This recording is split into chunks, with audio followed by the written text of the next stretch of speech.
it's a holistic approach which we intend will do not only the reduction in terms of the environmental damage, but also very critically ensure that our people begin to feel the real benefits of the abundant natural resources that this country has at its disposal. Because when we do that, we will begin to generate hundreds of thousands of jobs. And this is the first and only time, I think, that in Nigeria, the oil and gas sector will begin to critically, over the next 4 years, touch the lives directly of every Nigerian. Our local content, which has gone so well, has created a whole slew of Nigerian indigenous service providers in the downstream sector who are now coming into the market. They were not engineers. They were not petroleum engineers. You know, they did not have core knowledge of the system or of the sector.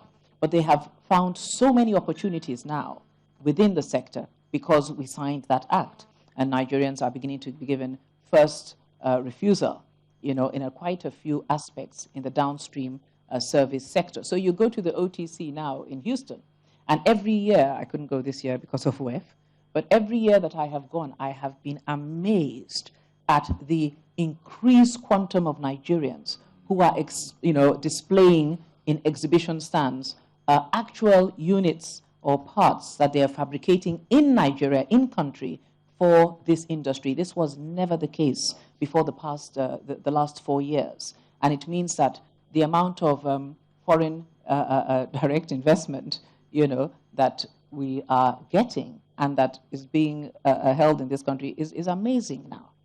But more than that, the capabilities, the transfers of knowledge, the understanding that Nigerians are beginning to glean in the area of oil and gas, considering we were the first in Africa and we've been here for 70 odd years, is not something that can be explained, you know, here.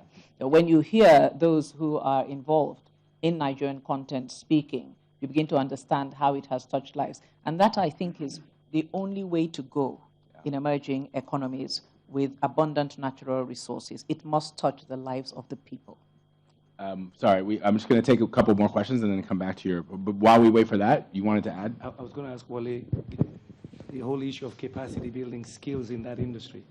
Do you feel that the energy sector in Nigeria has the skills, trained people to really get the expansion that you want? And how do you look at the rest of West Africa? Well, as it does. I mean, Nigeria exports skilled technical oil and gas expertise. We actually, I mean, when we started our rig business, based on local content policy, we invested $500 million in rigs. We created direct employment for about, I think we did, it was something like about 1,000 people. 1,000, because we had 2 shifts, so we have 100 men per rig.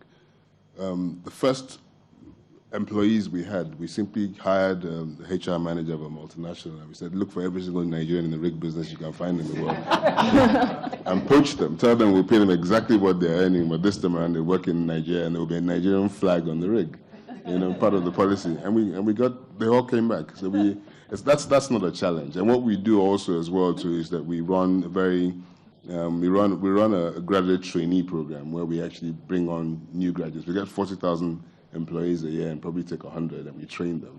So there's plenty of skill. That's not the challenge at all.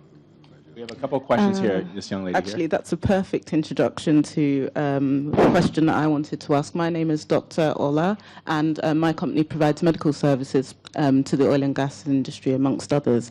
And I'm actually cheating a little bit because I'm giving a talk to young people tomorrow about jobs and sorts of skills.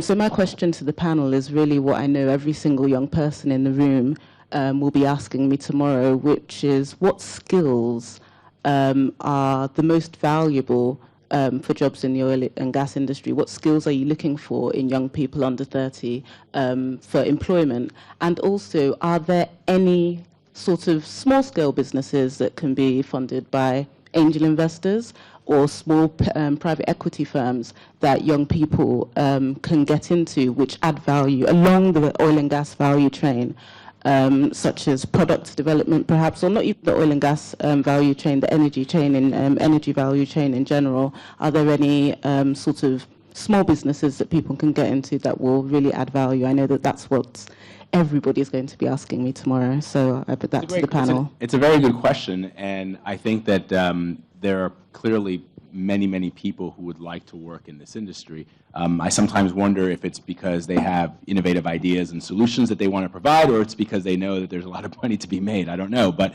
what are some of the skills that need to be, that young people need to consider if they want to make a career? Let's start with you. I'm actually quite philosophical when it comes to skills, in the sense that, you know, a typical oil company needs the whole range, from technical to the arts, yes? But I think what we're more interested in is people who have leadership qualities. You know, people who understand that it's a hard slug, it's going to be tough, okay? We're challenging norms, and they have to be ready to be persistent. They have to be ready to face challenge. So when we look at people who we're trying to hire or groom, our primary focus really is on people who show leadership constitution. That's really what we drive at. Anybody else want to add? Yep, go ahead. Yeah, we have an office that we opened recently in Nigeria, and we plan to employ, we have just a few people now, but we're growing the team significantly. We expect to have 100 people within the next couple of years, and I think we also look for leadership qualities. We look for the primary roles in our company are really focused on how to drive creative marketing initiatives, how to do creative business initiatives to generate adoption of these kinds of technologies. Longer term, we may look at doing local assembly, and in that case, we would need some technical skills as well. But I think we just really look for people who are creative, show leadership potential, and are entrepreneurial, because these are hard challenges we're trying to solve, and it requires people to be creative thinkers. And I think Nigeria you've come to the right country. We certainly have. So because hardworking, entrepreneurial, creative, this is where it's happening. There's an abundance of it here, so there's no shortage of talent, and we've just been really impressed in our time here. So so I think, you know, for us, that's really what we're looking for, but well-rounded individuals who are innovative. We have one. We'll keep time for another question. I saw a hand where? Over here? Yep. Behind me. We haven't gone behind me. Yes, ma'am, please.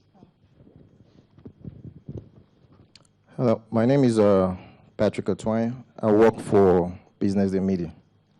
My question is for the Minister of Finance, Minister of Petroleum. Well,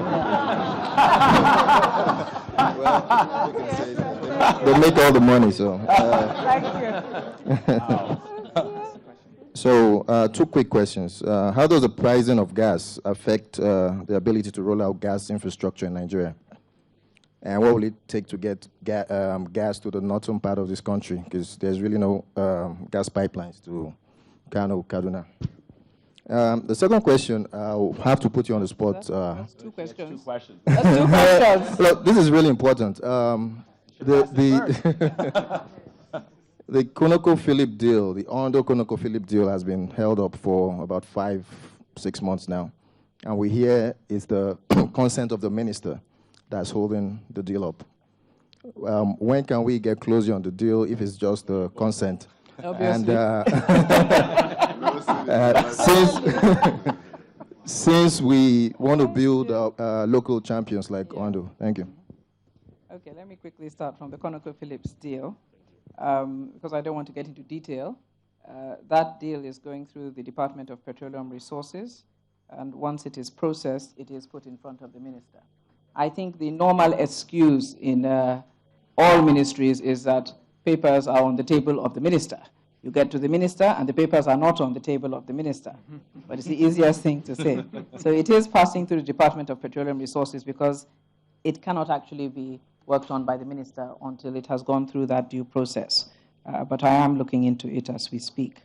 In terms of how gas pricing affects the ability to roll it out, it affects it, obviously, you know, from the bottom up. We did, in fact, put in a new gas pricing regime as we came in 2010. So the gas has gone from approximately 50, I think about 50 cents, to what is now about 1.50. Some, of course, feel that that is not competitive enough, but it can be looked at from both sides of, of the pricing spectrum.